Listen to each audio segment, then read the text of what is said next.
And for that, we go to NBC's Vaughn Hilliard, who's at the White House with an update on the escalating conflict between Israel and Iran. Vaughn, where do things stand? What are we learning right now?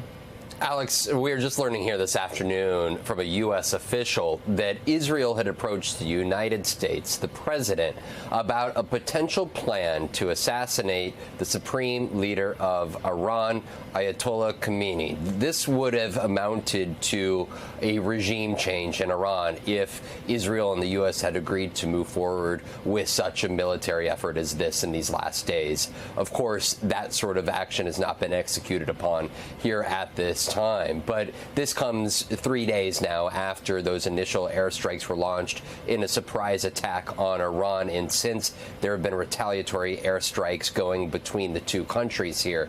Well, for President Trump, on his part here just a few hours ago in a social media post, he suggested that he still believes that there could be a, quote, deal between Israel and Iran to bring an end to this war. At the same time, this White House has indicated repeatedly that they are in the position where they have made a case to Iran that they must halt all uranium enrichment and stop all efforts to build nuclear bomb capabilities. I want to let you listen to Bibi Netanyahu, the Israeli prime minister, in his first interview on Fox since those initial airstrikes 3 nights ago, in which he was very specific in talking about the U.S.'s cooperation with Israel and why he decided to proceed with this attack before, if folks will recall, today was supposed to be the 6th round of talks between the U.S. and Iran on a potential nuclear agreement, but the Israelis went forward with their airstrike early nonetheless. Take a listen. I think we achieved a great surprise the other day when we started. We could wait and wait and wait.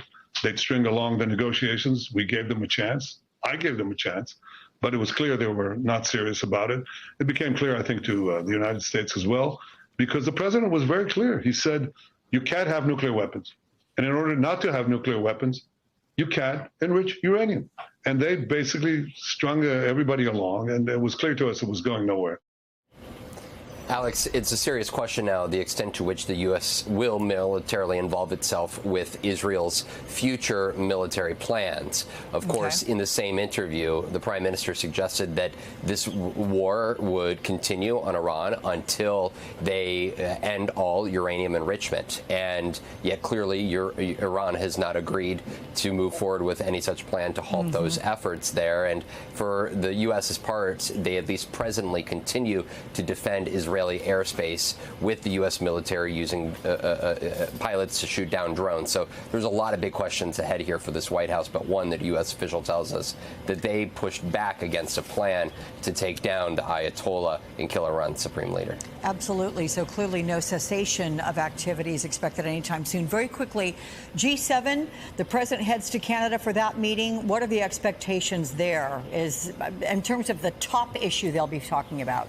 Right. The president is leaving just 3-4 hours from now or so to head up to Canada. We should note that it's not just the G7 leaders that will be there, but other global leaders, including the Ukrainian President Zelensky, have been invited to attend these talks as well. This is, of course, the president's first trip since his economic coercion campaign to try to force Canada into becoming the 51st state of the United States. So, of course, that will be on the table, and undoubtedly what is unfolding in the Middle East will also be of paramount concern to European allies, especially here, as the U.S. has really kind of made its posture of going it alone in so many regards in terms of negotiations on these various conflicts overseas. The question here is to what extent do they turn to some of these other allies and leaders to help put pressure on Russia, for example, to try to bring some of these wars here to an end?